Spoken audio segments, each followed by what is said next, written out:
اللہ کے محبوب صلی اللہ علیہ وسلم کیسے مہربان اصحاب پر.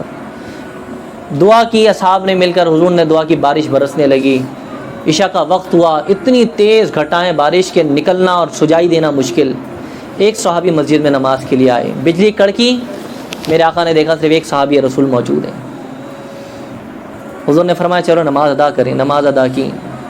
اتنا اندھیرا، کچھ سجائی نہیں دے رہا، شمع جل نہیں سکتی، بارش طوفانی ہو رہی ہے، ورنہ تو شمع جلا کے لوگ آ جاتے ہیں.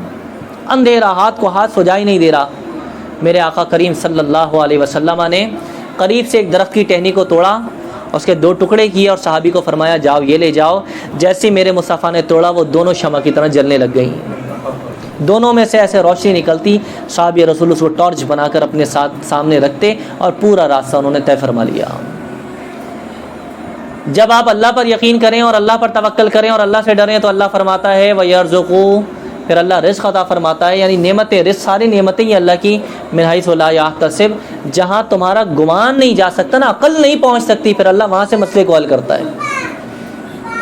کیا پتا تھا اس بارش میں، تکلیف میں، آندھی طوفان میں روشنی ملے گی نہیں ملے گی، مدینے میں زہریلے جانور نہ کاٹ لیں، نہ جانے گھر پہنچیں گے نہیں پہنچیں گے. لیکن اللہ کے رسول کے در پہ پہنچے، اللہ نے ایسی جگہ سے روشنی کا انتظام فرمایا جہاں سے عقل کا گمان بھی نہیں تھا.